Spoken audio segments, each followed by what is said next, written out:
Hello, you wonderful people, and welcome to another episode of Not Too Comic Book. This being his show where I talk about TV shows that are adaptations of comic books. For today's episode, I'm going to talk about the series premiere of WandaVision. Obviously, 2 episodes were released, but I'm going to be breaking these episodes down one at a time because I'm watching them one at a time.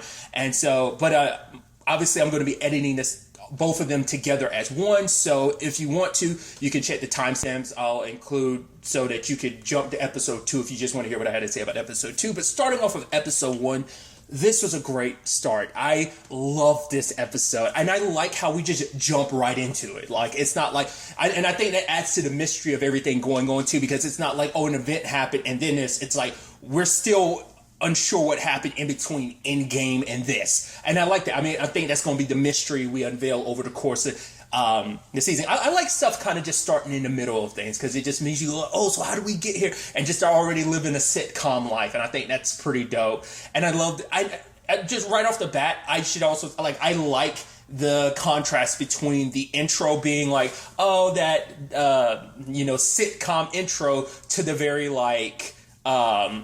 what was science? I'm about to say science fiction-y, but like the very colorful outro. I thought that was such an interesting contrast to go with.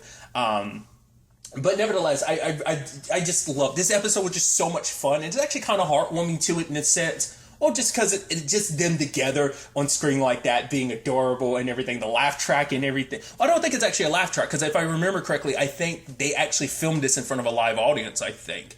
I could be mistaken, but I think I remember hearing that, which that's pretty sick.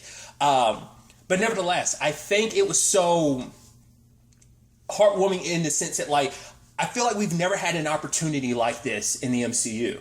I'm sure you see it more in the comics, but seeing superheroes just living normal lives, granted, these are under crazy and weird circumstances, but it's still just them being, and it's like, oh, husband and wife living in this, you don't really you've never had that opportunity in MCU because no one's ever had a chance to really live a normal life necessarily. I mean, I'm sure you can probably point to reference instance of Michael, you're an idiot, this, and this, but it's just to this extent, it's so new, and obviously just everything with this is so new. It's never been done before in the MCU in its entirety, so I think that's just, it's so neat in itself. But I love, obviously, it's you're leading it to she's got these powers, oh, he's the robot, and it's oh, they're so quirky, and I love it so much, him phasing through the door during the intro, and she drops on the outside, he's like, what?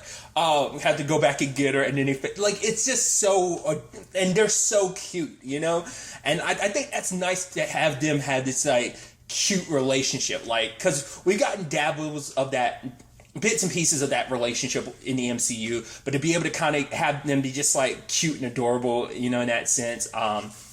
Obviously, I'm not well versed in a lot of older sitcoms. I can get some aspects of what they're kind of going for. I get the Bewitching vibes and stuff like that.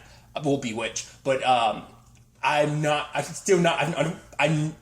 of the show, but I've never seen it, so I'm sure a lot of the references and what they're kind of winking and nod to, some of it might go over in my head, other bits I might catch, so I'm just going to let you know that ahead of time. But I thought it was so interesting. Obviously, we get introduced to, Vision's going to work, and obviously Wanda's saying, I love the whole bit about the whole adorable bit about oh, what's that heart mean? Oh, it's a special day. Yeah, of course. He's like, I literally never forget anything. And then she's like, so what does it mean? He's like, what was the question? It's just it makes you giddy because you're like, oh, it's actually so sweet and heartwarming. But, them being back and forth with that, it's a day. Yeah, it's a special day. Yeah, neither one of them wanted to admit because neither one actually knows what it was. But obviously Wanda meets their neighbor Agnes, and she talks about her husband Ralph, which I immediately was thinking Ralph. I mean, I'm probably pulling too much, but using the name Ralph, especially in a sitcom sense, I'm like, can't help but think the Honeymooners. Maybe that's kind of what they're going for. I don't know. But it's actually interesting too because I don't think Wanda's necessarily ever had a friend, at least in the MCU, that we're aware of. So it's interesting to actually make this situation be oh, she actually kind of has a friend, potentially for the first time that we're aware of. Because, her friends are usually the Avengers, so it's not the most normal circumstances of having friends, especially because they were kind of on opposite sides during the Age of Ultron, but it's eventually, and continue to be on opposite sides to a certain extent because of Civil War. But it's still just an interesting dynamic and element, to kind of have her actually have a friend. And it's like, oh, you move a single gal like you. It's like, no, I'm actually married. Trust me, I know I'm married to a human man. It's tall and everything,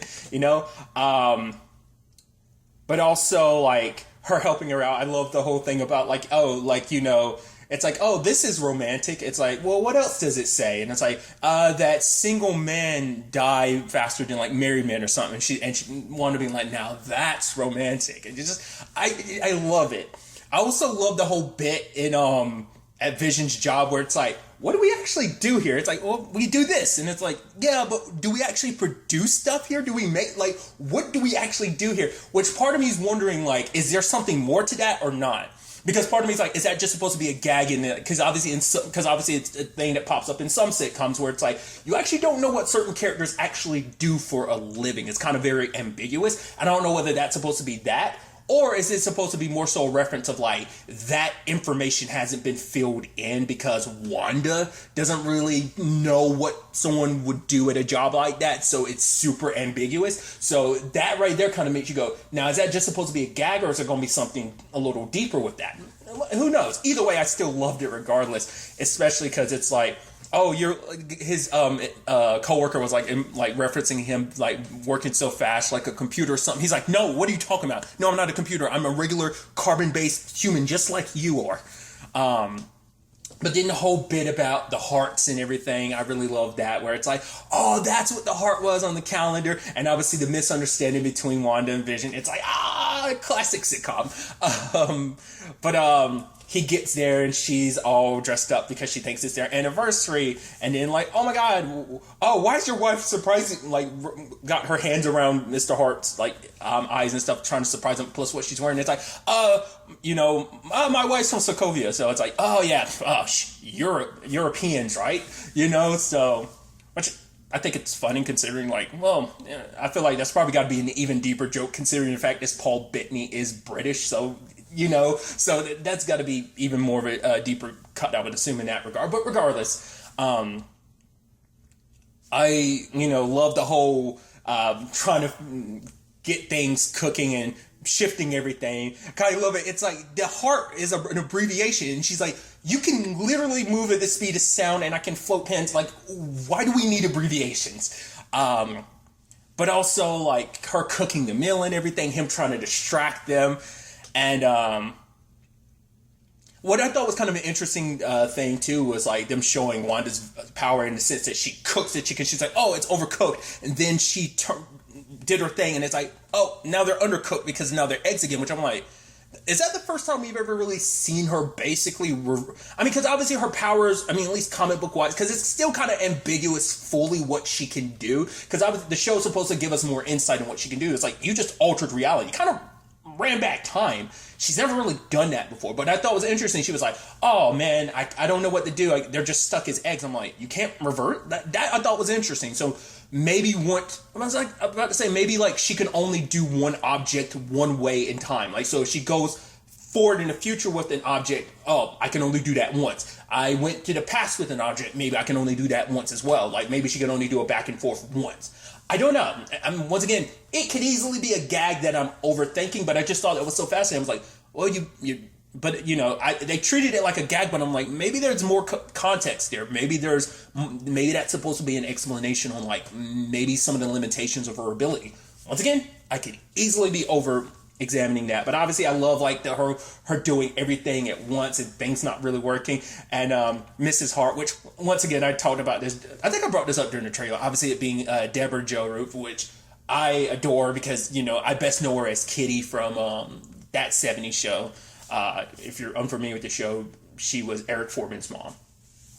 If you don't, I'm not about to deep dive into That 70s Show, but I was like, that's so cool. The actor who plays her husband, I feel like I've seen him and stuff. I think in my head, I think I'm confusing him with a different actor. It might not be the actor I think it is, so I'm not going to go down that tangent road. But I love that she's about to open it, and then like he sings Yakety Yak because obviously that was playing at work. And even his coworker was like, oh, does the music annoy you, or is it just a nonsensical element? Oh, he's like, well, what do you mean? Do you think, are you talking about the, it while I'm working, or are you talking about the nonsense of the lyrics? And the dude was like, the first one. He's like, oh, then, yeah, it's fine. But him singing that song just to kind of distract her, and then pulling out the little guitar, and it's like a little sing-along, and then gets to Mr. Hart, and Mr. Hart's just staring at him, and it's like, let's keep going, But Wanda prepared everything, because it's like, oh, Vision, this is strange, this is weird. It was lovely all around.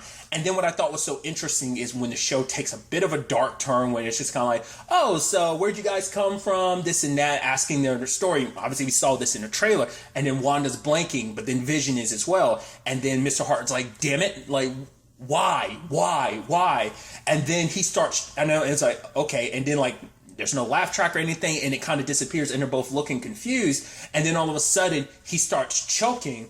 And then, like, Mrs. Hart was like, oh, stop it. And I was like, oh. And you see her kind of go, stop it. And she's looking at Wanda, and she starts saying, stop it. And you're like, oh, this literally went dark super fast. And obviously he's choking. And then luckily Vision was able to phase inside of him and stop him from choking. So it's like, oh. And then immediately we circle back to, oh, it's laughs and everything again. I was like, I like that. That little, like, maybe, like, minute or two of, like, ooh, this is a little sinister, to, hey, it's all happy again. Because the argument could be, because she was saying stop it to Wanda, it's like, so she was able to kind of peel back for a little bit. It's like, you have control of us. Stop it. You're doing this to him because you don't know, like, your powers were like, no, he's asking me questions. I don't know. I just need him to shut up. I need him to stop. And you inadvertently made him start choking. So it's like, you kind of did that. She was kind of aware of it. Or maybe she wasn't just talking about what was happening to her husband. Who knows if that's actually even her husband? Who knows if this whole role has been created? We don't know the full extent of this whole situation. So I thought that was awesome.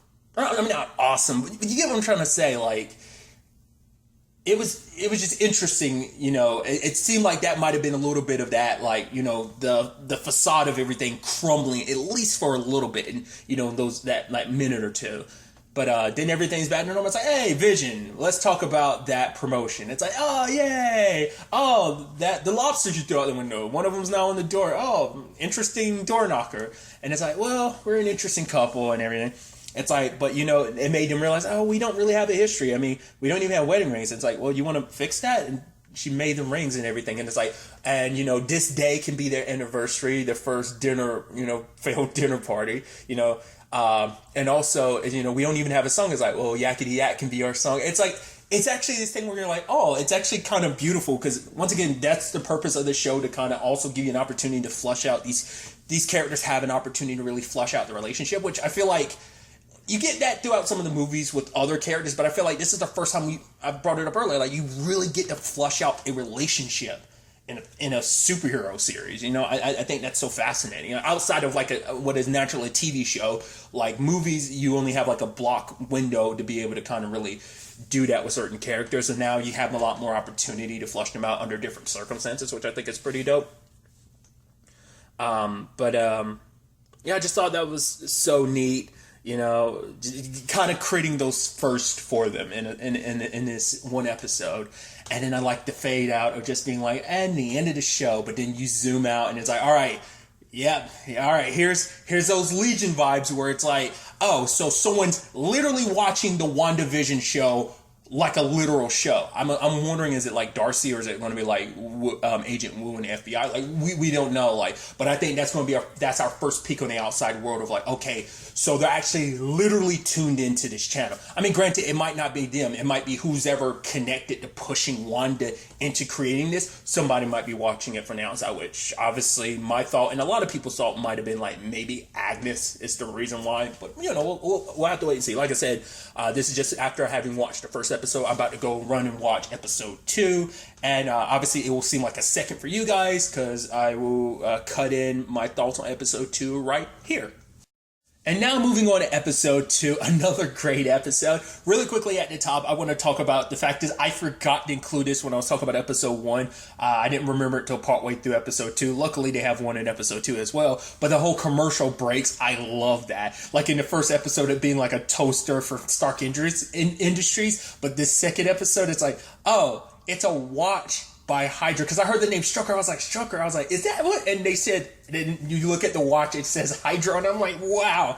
I don't know how I feel about Hydra products and having them, I don't know, having their own product and stuff like that. That's weird. But nevertheless, obviously brought up the bewitching aspect and everything, and obviously we get a literal, what I believe to be the bewitching intro, obviously the show's version of it. I don't think, I've seen bits and pieces. I vaguely feel like I've probably seen some of Bewitching, but I can't quite remember. I think I have, but I really like the animated intro and stuff like that. I thought that's so neat, and I guess we're gonna get a new one maybe every episode, because I mean maybe the sitcom element won't change every episode, but maybe the intro potentially will. Whatever the case may be. I love the whole thing of them being in bed, and it's so, and it's like, oh, there's a noise, and he's like, oh, she's like, well, how about you use your night vision, and it's like, I don't see anything, and then he's talking about like, oh, they're talking about like some ne'er-do-wells out there and stuff like that, and it's like, well, are you sure they're talking about the strange stuff, like other strange stuff happening in the town and everything, or are they just talking about us? And him getting scared, and she's like, well, fine, I'm going to be the one to handle this. And it's like, oh, it's a tree branch. Well, I think we handled that pretty well. He's like, yeah, I think so too. And it's like, oh, look at us. Oh, you put the beds together. And it's like, hit the lights, honey. And it's like, oh. And so, obviously, them putting on a magic show and everything, with it's like, oh, like real magic. It needs to be fake. We got to show everyone the tricks so they don't think we're doing real magic, even though we really can do some magical stuff. And I thought it was kind of neat, like right off the bat, they start hitting you with the, okay, like once again, I like those breaks because it's kind of reality sinking in when Wanda goes outside, and then she sees like that red helicopter, and she looks at it, and it's just like, because I don't know whether she's seeing it in the same color and like everything else is in black and white, but then like she's seeing it in color, or maybe it's just because of like maybe that technology of that like toy helicopter isn't something that should be. It could be a combination of the two. But then obviously what I think is fascinating is like, oh, she comes across that. Who's the first person to be like, hey, Wanda, what's up? Agnes. I find that so interesting. Maybe there's more to that. Maybe it's not. Like, cause obviously, I've talked about it previously, like a lot of people have their theories about Agnes's situation, what it really is. We'll see whether or not that ends up being the case. Whether or not she's connected behind like what's going on with Wanda. But obviously, we meet Dottie, and she's kind of like a queen bee of the town and stuff like that. She kind of runs things and stuff like that. Kind of the mean person of the town and everything. Which also, amongst that like meeting and stuff like that about the talent show, Wanda meets. Well, because obviously it's all about kind of conforming, and I think in many different aspects. Which I think, I mean, maybe that's what they're going for. I don't know. But obviously it's like, when he's meeting up with the others at the library, like you had Vision joking about like, oh, home dude's communist, and everyone pauses and they're like, we thought you were such a square, but you're actually funny, Vision. But part of me was because obviously it's like you're trying to fit in, so like that's why I was wondering, like, is that what they were kind of going for with that reference of communism? Because it's like, oh, like, kind of like, it's this kind of like, the show The Americans trying to fit in, pretend to be, there's an angle to that with them trying to fit in. And obviously Wanda trying to be all prim and proper, like, her clapping, and Dottie's like, clap at the appropriate time. But she meets Geraldine, which I immediately was like, because I'm pretty sure that's Monica, which this is kind of spoilers, but not really, because it was in a trailer. I mean, we already know that this is supposed to be like an adult Monica. But what I thought was interesting, though, is like, obviously she's Geraldine, but I was like, so, because she's in the trailer, but obviously it's in like, I guess, later episodes or something, because obviously it's going for like a 70s aesthetic, because she has like the big afro and everything. So I was like, I'm curious, Like, at what point did she? That means at some. I thought maybe she snuck into Wanda's stuff and then eventually got dragged in. But it seems like maybe that happened earlier than we think. Like, she's probably been in and trapped. Like, she came into this, and then the moment she stepped into this, maybe for a while she was herself, but eventually she got pulled into the story, the narrative that's being created. So I don't know. But she's Geraldine, so she does kind of pause for a second, almost like it did seem like at one point she just kind of be like, I'm Gerald. Like, I'm not, unless I'm misremembering. Maybe she didn't. But I just thought that I don't know whether maybe she is playing the role, but I think it is that she got swept up in the narrative as well. But obviously, Vision eating was a big red, and it literally, quote unquote, gumming up the works, as he says later on. And obviously the aesthetic of like, him getting a little loopy and crazy because the gum is literally gumming up his gears, you know.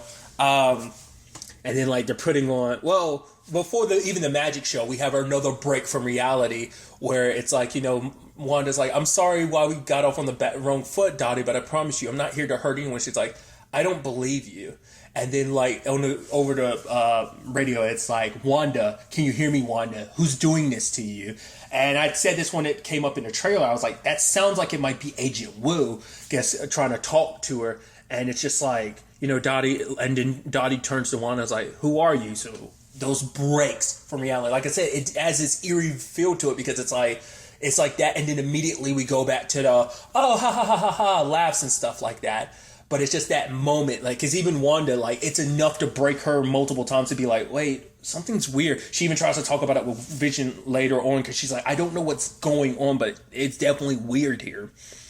But even, like, Dottie's blood was in red, so that's why I'm like, I don't know whether that's just an aesthetic choice or is that supposed to represent, like, she's breaking kind of the fourth wall, or is that she sees reality kind of black and white, or maybe, like, it just like, I just think it's so interesting that red stands out like that. I don't know whether that's supposed to be like reality sinking in a little bit of like breaking this reality that she's crafted.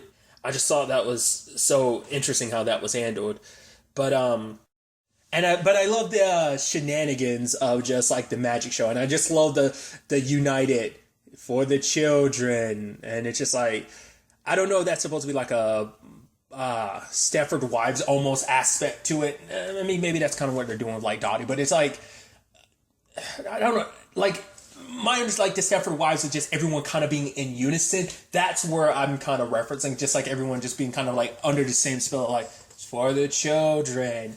But like I love like him doing all the stuff and then her having to cover it up and be like, oops, you caught us and how we're doing it. He's flying. Oh yeah, the rope. Oh, he lifted up the piano. Oh yeah, oops, it's actually carved. I love Home Dude who got fired last episode, which I guess we're just not going to talk about that. I forgot he said it was basically someone from his families or something like that. Also, Dottie being so mean. What was her name? Beth? Because she was like, oh, because at the final trick, it's like, oh, is that how mirrors work? Shut up, Beth. And it's like, oh, you're so mean, Dottie. But obviously, Wanda helped Vision with the whole gum situation, which, once again, it's interesting. She's like, okay, she basically rewound it in his gears, but it didn't come out as regular gum. It came out as, like, chewed gum. And he's like, oh, it gummed up to work. He's like, actually, it doesn't work without this. So ends up throwing the gum away. And it's like, oh, let's leave because we were weird and strange and people are going to notice. But it's like, hey, we got an award. We ended up fitting in. This is awesome. This is amazing. Yeah, for the children. But then, you know, when we get back to it and it's like, oh, you know, fit in. All we had to do was be ourselves, you know, with some modifications. But then, like, you know, at one point Wanda stands up and she's pregnant. And it's like, okay, so maybe that's what this, because the whole event was about, you know, doing stuff for the children, like gathering money for like the education system and stuff like that, for the schools and stuff like that. So maybe maybe the narrative Wanda created was her way to be, because obviously, you know, she's probably wanted a family, you know, especially with Vision. So maybe she created these circumstances that would eventually lead to that, because now it's fitting with the narrative, because it's kind of out of nowhere, because it's like, wait, I'm pregnant. She's like, Vision, is this real? And he's like, yes. But then they hear some noise and they go and investigate, and they're outside, then we get this creepy vibe. Because it's just like, there is this aesthetic that I don't know how to put it. I'm sure someone's who's a lot more technical. It's like it's this and this, but it's like there are those moments where it's just a sitcom. I don't know whether it's like they're filming it on a different camera or what, but then when they shift into those world breaking moments, it's the aesthetic changes a little bit, like how it's filmed. I don't know what it is. Like I said, I'm typically not a cinematography nut, but I don't know how to phrase it. It looks different. I don't know whether it's actually just me being crazy, but it just looks like it's filmed differently. I don't know. Like I said, that might just be me. But then there's that moment of that person coming out of the sewers, and it's like, wait, what? And it looks like I'm sure there's something there. There was a reference there that maybe I missed, or there was something there. But it was like someone in a beekeeper outfit and a whole bunch of bees around, and they turn, and one is like, no, and then literally rewinds everything. And she rewound it, and ended up changing things. It's like, is this real? And he's like, yes. Which immediately was like, is that her manifest, like that was a manifestation of maybe her own personal fears? Maybe that was something related to that, or maybe that's supposed to be a reference to like her seeing someone from the outside, or like, what, you're an outsider coming into, you're trying to break. It's like, no, I'm not, but then like after her and Vision kiss, the entire world goes colorful, and it's like she's seeing it and he is as well. And I guess that's where this is going to go, where Wanda is, I think the more she realizes what's going on here, like the more control she has over it, the more her power. I think maybe it's a thing where the entire time her power is expanding, but it's like the more conscious and aware she is of it, the more she's able to warp the reality. And I think it's slow because she was able to go, no, and rewound it. It's because she was like, no, you're not going to break this. Like, whether it's someone manipulating her subconscious or whether it's just her subconscious, like, no, I'm not going to have like what I have here taken away from me. Who knows? I'm really interested to kind of dive into that, but obviously the world is more colorful and everything. And once again, we hear the message, Wanda, can you hear me? Who's doing this to you? So it does seem like it is potentially Agent Wu, FBI, maybe not just the FBI, maybe some higher up government officials. You'd assume because, at least the last time we saw Agent Wu, which was Ant-Man and the Wasp, he was just an FBI agent. Who knows, like maybe something changed in that 5 years. Maybe he got snapped, maybe he didn't. But once again, we don't know the time frame in between Endgame and this, the in-between lanes and stuff like that. Because someone actually pointed this out, and I didn't even think about it. It's like, this is the first thing of Phase 4. The first thing of Phase 4 was supposed to be Black Widow, but it's kind of interesting to think like, oh, this is actually the first thing out of Phase 4, which is actually kind of interesting. But regardless, tangents and all that. But I'm really digging this show. I'm really loving it. It's a lot of fun. It's fun while also being a little dark and spooky, where it's like, okay, there's a mystery element of figuring out like, well, what's happening, but I continue to love, the relationship and just see like these moments between Wanda and Vision. So I'm excited to see where all this ends up taking us going forward into the next episode. But really, that's all I want to talk about. So the next time we meet, be happy, be safe, live life to the fullest, and enjoy it. Good day and goodbye.